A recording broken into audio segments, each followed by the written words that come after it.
Cliffe Knechtle, as he likes to have his name pronounced, and his son Stuart are prominent Christian apologists on YouTube. And some of my friends have been sending me a few of their clips where they either converse with Hindus or address Hinduism in some way or another.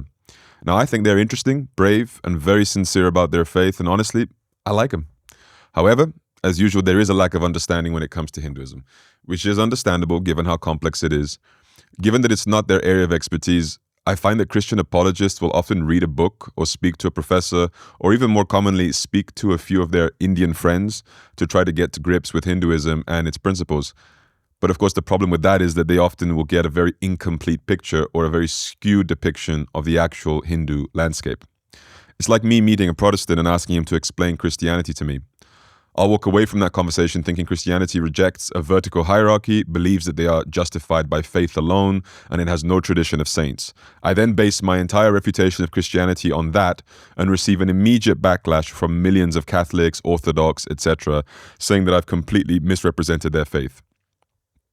So, with that in mind, this will be the first of two videos that I'll make commenting on this particular exchange between Cliffe and Stuart with a couple of university students in America. In this first video, I will address Cliffe's conversation with the first student, whose exact faith is never really confirmed, although, as you will see, her presentation of God seems very compatible with certain Hindu branches.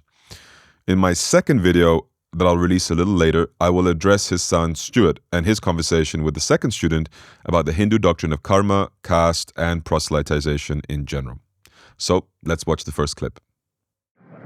It's good. It's love. And like God is essentially love, and that's what I respect about Christianity, because God is love. But he's not this whole creation story. He's not this whole thing. He's not the judgment book. He's not a judge. Who is God? You said he's love.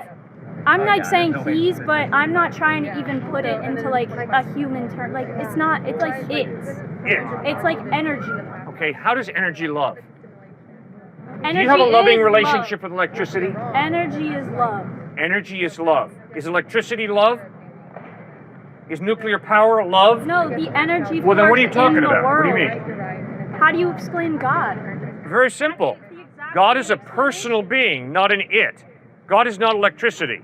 God is a personal being who has a mind, who created us. Making it a personal being turns him human.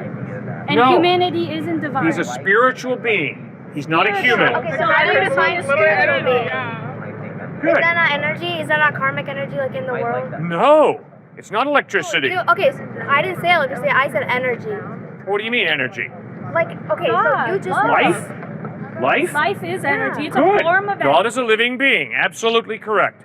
God is a living being. In that sense, God is very energetic. No question about it. Yeah. I mean, yeah, but like, it's not like he is someone you can like form a relationship. Like. Now, before I start, I am completely aware that these girls are not Hindu scholars nor theologians and are not expected to know the subject inside out. My critique of their depiction of God and Hindu belief is not an attack on them, but more of a clarification for those who would denigrate or even question Hinduism on the basis of theirs or a similar presentation. And at the same time, my explanation might help Hindus to articulate their beliefs in a more effective way. So the disagreement here is a classic one. It's personal versus impersonal conceptions of God. The first student contends that God cannot be addressed by human terms, but rather God is an it, an energy, such as love, and that God is love.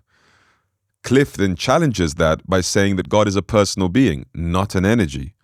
The student goes on to suggest that you can't have a relationship with God because that would make God human and not divine. So let's unpack that.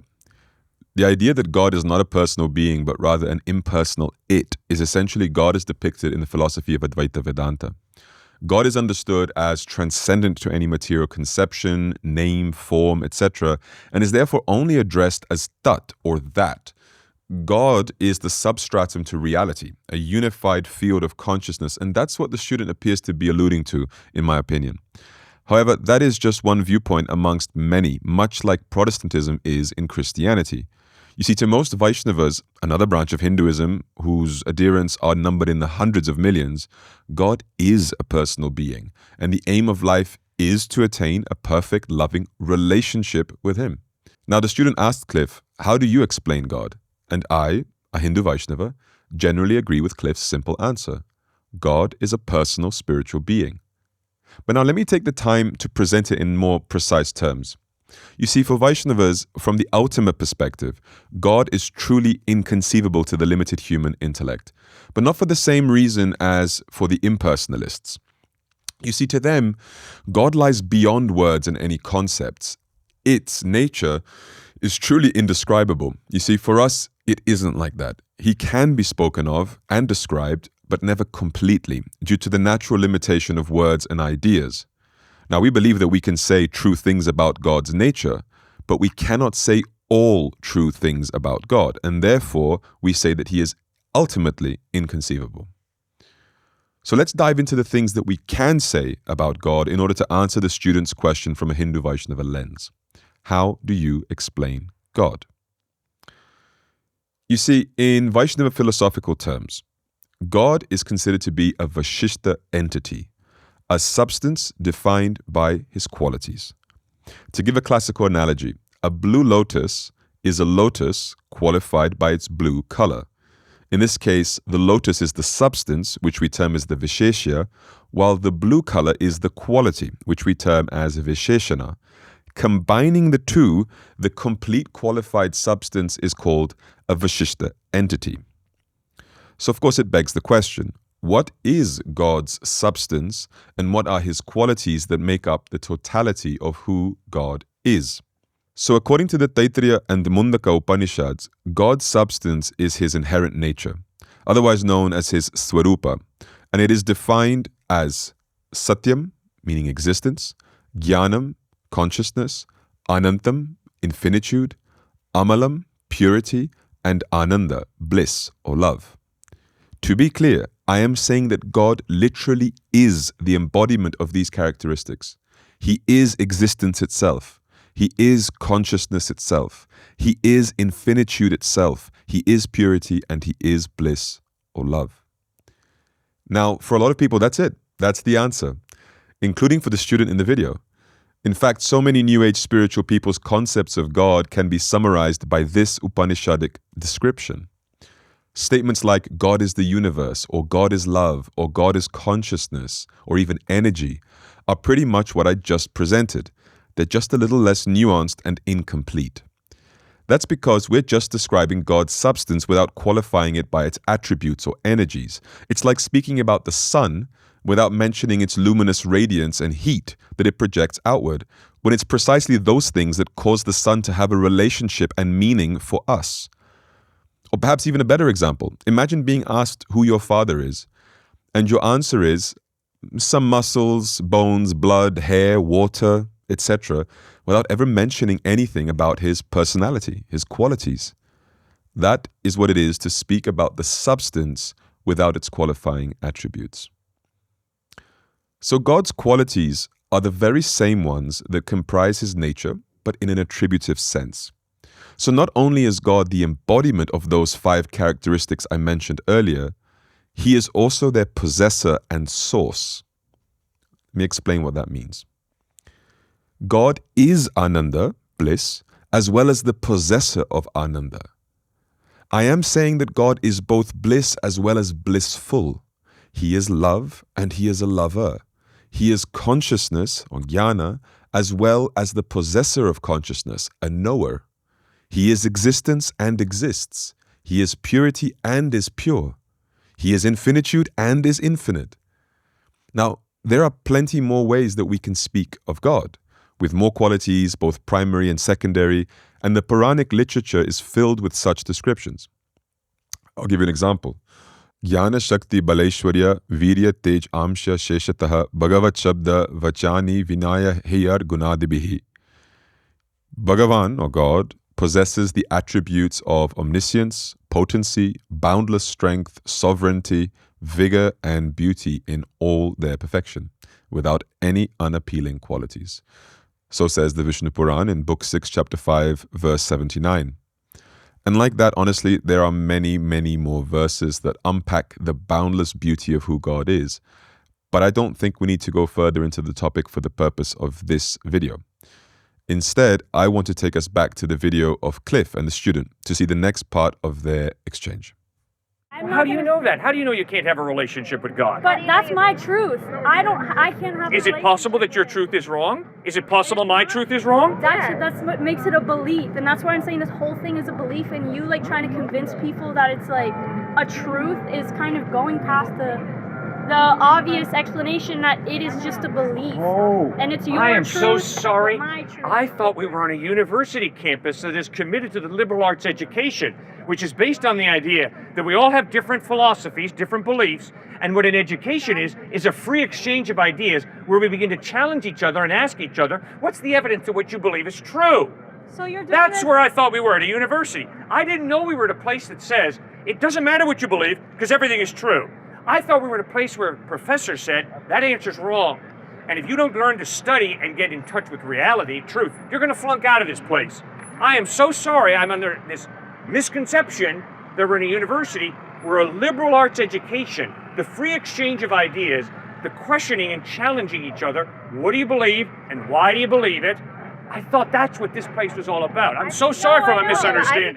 Cliff is right. You see, too often people just claim things, call it a belief, and expect that now it holds a magic status that protects it from scrutiny, debate, and the pursuit of truth. The reason people do that, especially when it comes to the belief in God, is because usually those beliefs are predicated on what the belief will imply for them, i.e., what do they stand to gain or lose by believing God to be one way or another. You see, people may say it's about evidence and truth like Cliff does, or it's just an inner feeling or an intuition, and I don't say it can't be.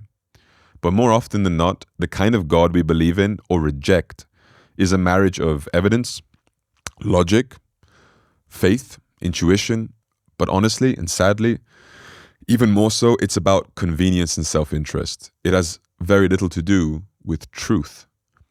You see, equating God to love, the substance or energy, is easy and comforting. It means that love sits at the top of your hierarchy of values. It means that you orientate your life around love. You celebrate love wherever it is found. But you see, love is a comfortable, abstract idea. It doesn't ask anything of you. It never gets upset at you, and it can be defined as you wish. But when you instead believe that God is the embodiment of love, He is the source of all love, and as a lover, He wishes to have a loving relationship with you, that is totally different. Put another way, to most people, God has to solve our problems and not create any new ones. For example, humans are afraid of death, so they choose to believe in an afterlife and a God that will embrace them with open, loving arms. They believe in a paradise with all the pleasures that they sought in this life. Some humans want to believe that they are special, chosen, so they believe in a God that rewards some and excludes others. Some people want to be led, so they believe in a God that instructs and leads. But some people don't want to be told what to do, so they reject the previous God and instead believe in an impersonal God that is akin to energy. But somewhere beyond all this mess of fear, belief, self-interest, and convenience lies the truth, the real truth, the real God. That is who He is, not because we have decided that He is so, or because it is or isn't convenient to us, but by His own will. And so I agree with Cliff and his intentions. To stand on a university campus and to speak about God, to share what he believes is true for everyone, with everyone, out of love, for their benefit. I love the fact he chose to retort by calling out those who would silence a person like him. I especially love that he is willing to ask the questions and have the questions be asked of him. What do you believe and why do you believe it? But despite all that, I must say I don't agree with Cliff's method nor his conclusions. I think that's somehow obvious.